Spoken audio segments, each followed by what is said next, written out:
दोस्तों, 2-3 दिन पहले जब डॉक्टर चंद्रा त्रिपाठी और डॉक्टर संदीप शर्मा मेरे पास आए प्रोग्राम शेड्यूल के बारे में, उन्होंने बताया कि डॉक्टर पवन अग्रवाल भी यहाँ आ रहे हैं। मेरी बड़ी इच्छा थी कि मैं उनका कीनोट एड्रेस सुनूं, और मैंने गलती से बोल दिया कि मैं वहाँ रहूँगा और उनके बाद बोलूँगा। अब मैं अपनी गलती का सुधार करना चाह रहा था। It is extremely difficult to follow. I think Dr. Pawan Agarwal was fantastic as a motivational speaker, a story that India can really be proud of, a story that is 127-year-old. I think about Dabbawalas without technology, coming out of teamwork and passion of these people. Hats off to you.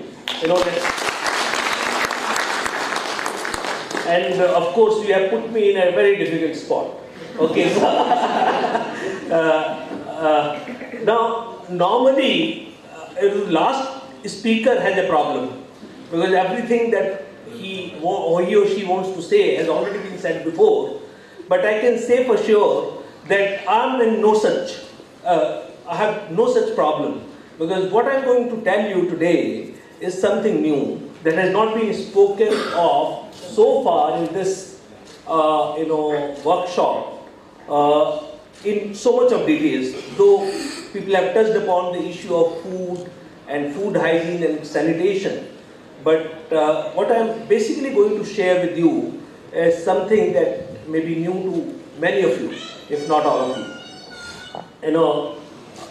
Let me also say that I think and Food Safety and Standards Authority of India, it is a very new organization in India, which has been set up on the pattern of similar food authorities elsewhere in the world, like the US FDA, which is very well known in India, maybe more known in India a few years ago than FSSAI itself.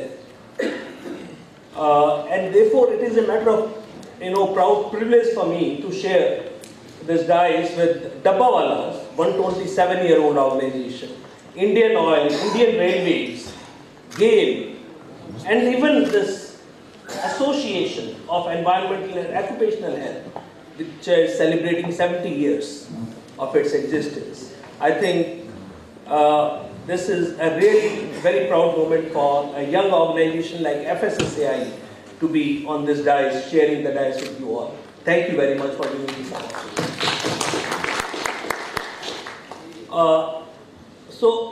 This new organization, which was established by an Act of Parliament in 2006 and began its work in 2011, has a very interesting mandate.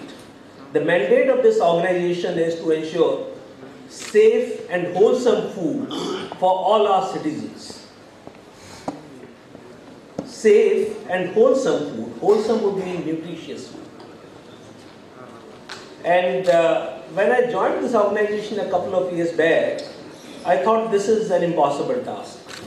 How, as an organization, a very small organization, can get into the lives of people, all our citizens, something that they do 3, 4, 5 times a day, and ensure that the food that they take is safe and wholesome, is nutritious.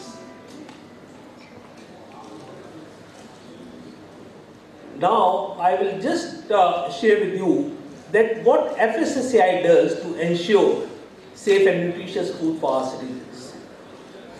And I am taking this opportunity to share this with you because many of you may not be very familiar with FSSAI. And second, as an organization which is small, working with other partners is an imperative for us. We have to work with others to ensure that we can reach the scale at which we need to operate. My presence here is a result of several coincidences. When Dr. Tripathi and Dr. Sharma came and met me, they shared with me some fantastic work that is being done by this association and also by Indian Oil and Gain, and I'm sure many other organizations in the area of food safety and hygiene. Coincidentally, we in FSSAI have also been working on an initiative which is safe and nutritious food at workplace over the last few months.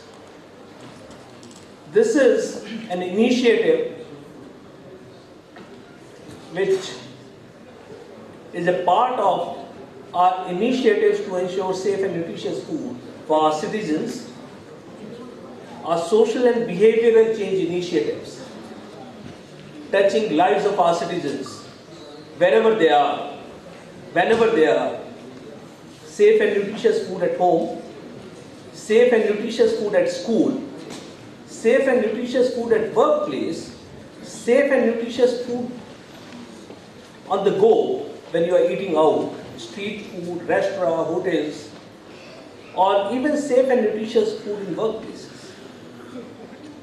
We also have a program to ensure safety and hygiene of food that is available in places of worship. Only yesterday, and this was really very touching to see that there were about 40 temples and gurdwaras from across the country, Somnath to Kamakhya, from temples in Haridwar to Rameshwaram and Madurai. They were in our office for a workshop on safe and nutritious food.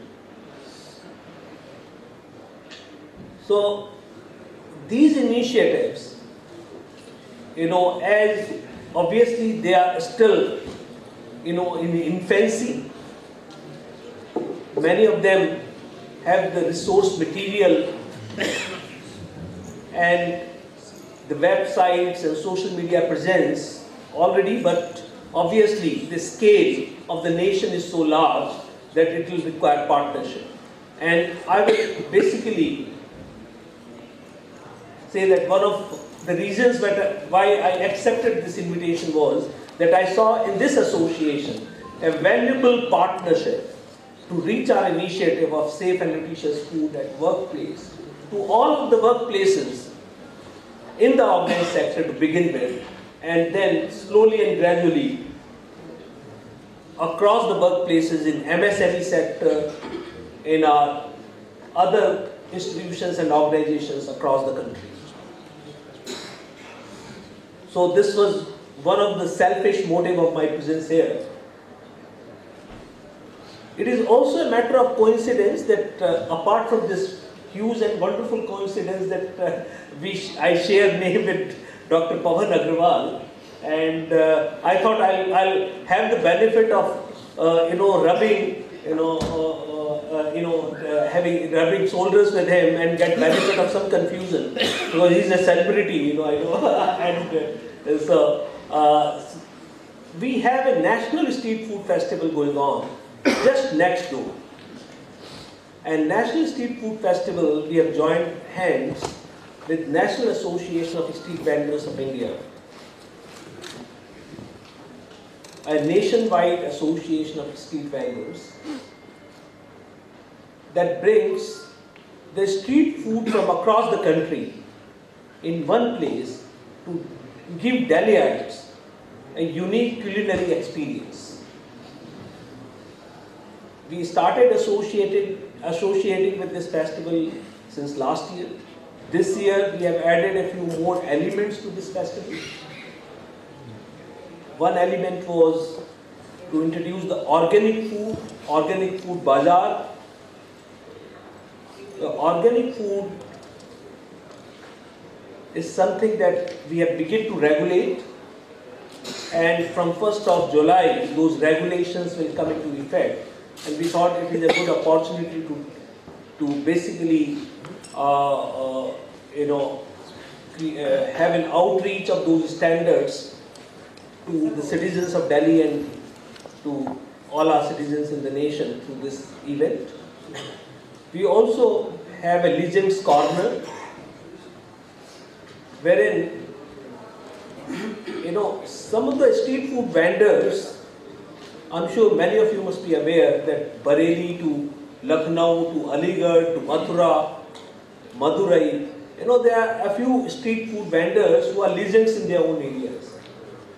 And through NASRI, we have tried to bring as many of them as possible for this street food festival, to give Delhiites an experience of the legendary street food across the nation.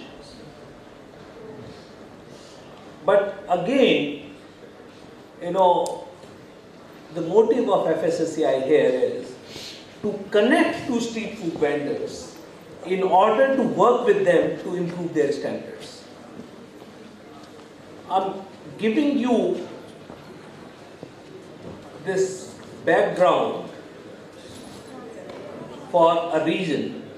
The reason that a new age organization which has a huge mandate to ensure safety and nutrition of food for our citizens across the country cannot work as a regulator, which we have been by law mandated to do. We have to find new ways of working with various stakeholders and our citizens. Our stakeholders, food businesses, whether it is Patanjali or Nestle or Cargill, to small food vendors, they are all our stakeholders. They are in some sense the regulated entities for FSSAI. And citizens are stakeholders, all citizens, because while safety of food can be ensured through regulation, but what individuals eat is something that cannot be regulated, particularly when it comes to wholesomeness or nutrition of the food concerned. And not only safety, but also the food that we are taking, the nutrition of that food is becoming increasingly important. I think somebody mentioned about the Lancet report. There is another Lancet report about the rising incidence of obesity in this country. There are concerns and growing concerns about malnutrition, about micronutrient deficiencies in our diet. I think somebody mentioned about, bringing sunlight into our workplaces. Vitamin D deficiency is a major epidemic across the country because citizens are not getting the sunlight that provides them this very vital vitamin D. Deficiencies of vitamin A and vitamin D, iron deficiency, folic acid deficiency is a major public health concern. And this is not something that can be regulated by law. This is something that we have to educate our citizens. This is something that we have to create awareness around what kind of food is healthy and right to eat.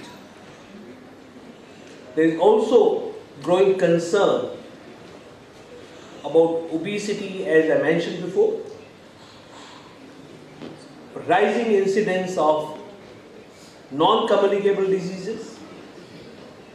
Some of you who may have followed the recent ICMR Public Health Foundation of India report on transition that has happened from communicable to non-communicable diseases across the states. 15 years ago, large part of India, communicable diseases were far more than non-communicable diseases. Today, rich or poor, all states,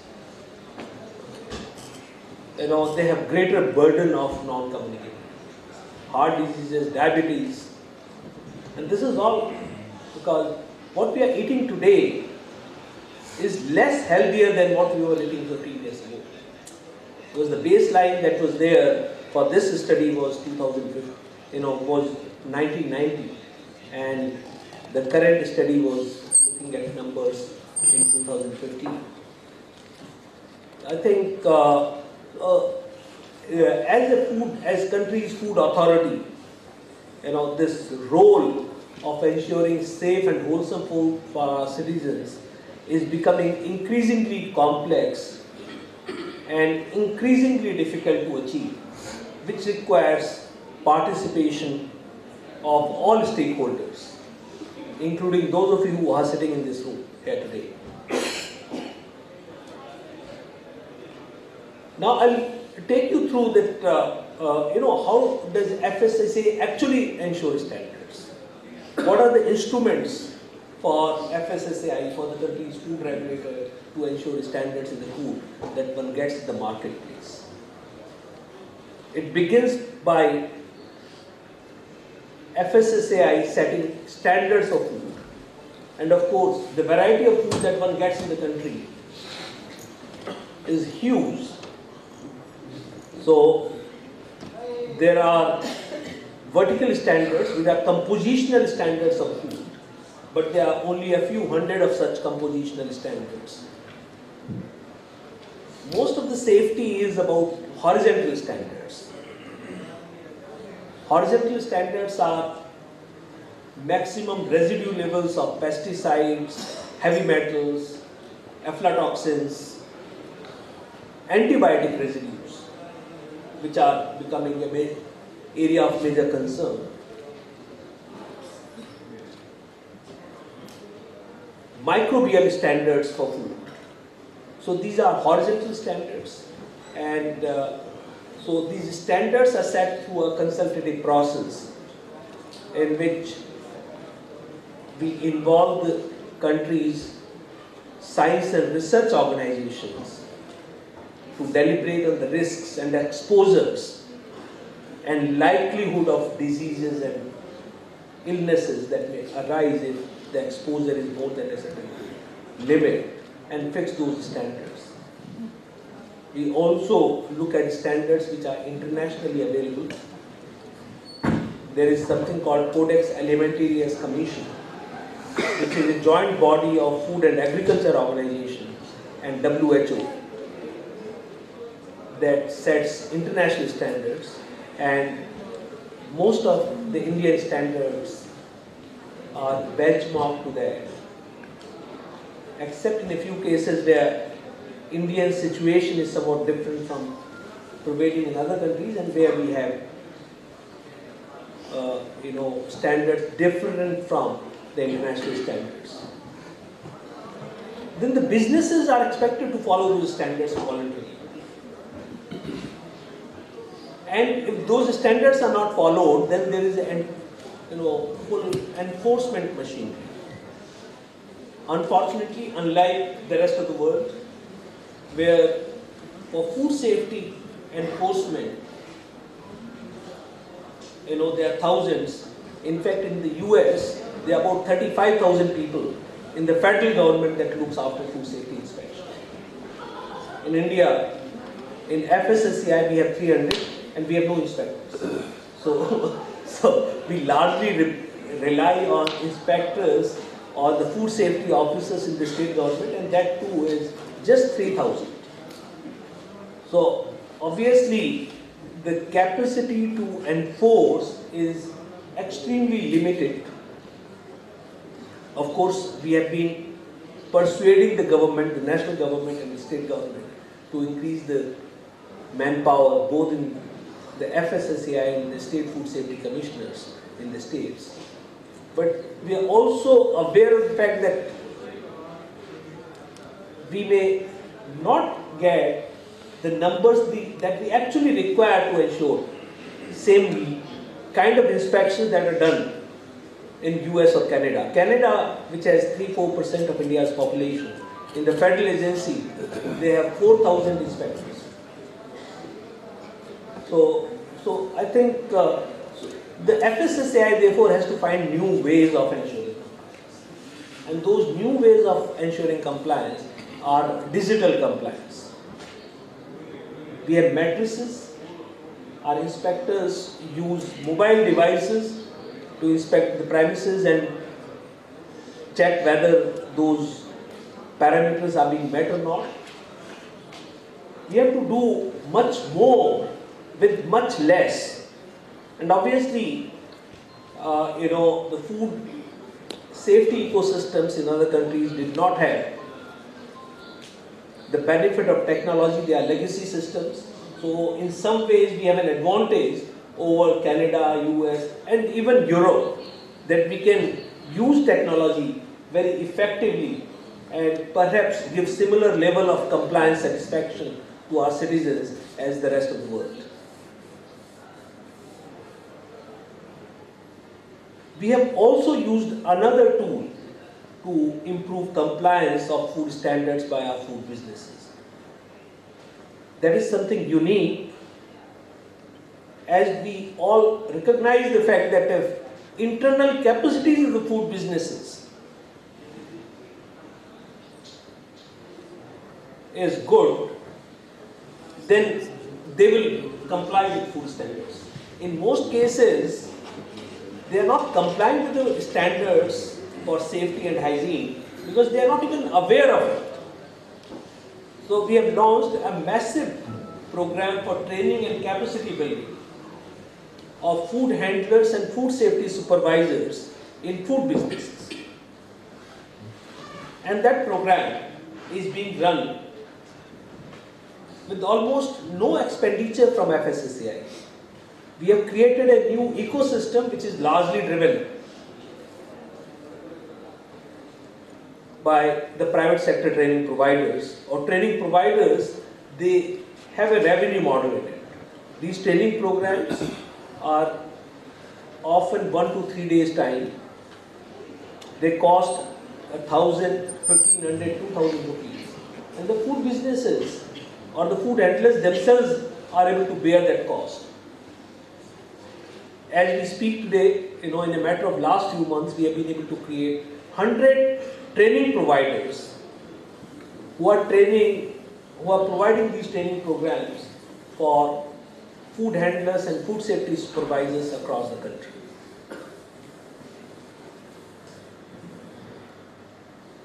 I know we are running late, and therefore I will not dwell more on the new ways in which this relatively new government organizations in the area of food safety and hygiene is trying to ensure safe and wholesome food for our citizens. But would once again reiterate that there is a huge opportunity for all of you, and particularly for the Association of Environmental and Occupational Health, to join hands with FSSAI, with the food safety ecosystem in the country, to ensure that our citizens get safe and wholesome food. I can see that, and I'm sure that all of you will recognize that the most important part of any workplace are its employees, the workers. If they are in good health, then it obviously means that they'll be less absenteeism, they'll be more productive. I think this association and the workplaces themselves have to move merely from ensuring food safety to positive nutrition, to what is healthy eating right. Though it may not really be the direct mandate, but of course I saw from the wonderful books that Indian Oil and Gail has produced that there is a lot of focus on healthy eating as well. But even though the name suggests that it is environmental and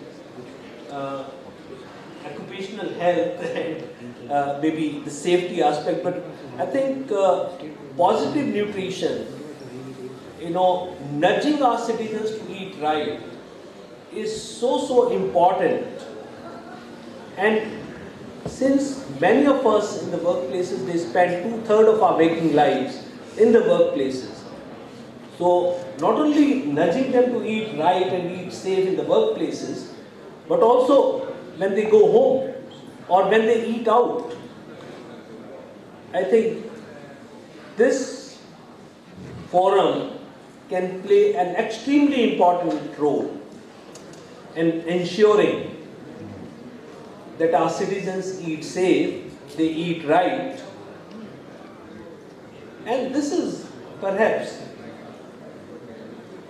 the reason why in the National Health Policy, which was released last year, the first pillar of the National Health Policy is the focus on preventive and promoting health. With these words, ladies and gentlemen, I would like to thank you all once again and thank the association for giving me this opportunity to talk to you. Thank you very much.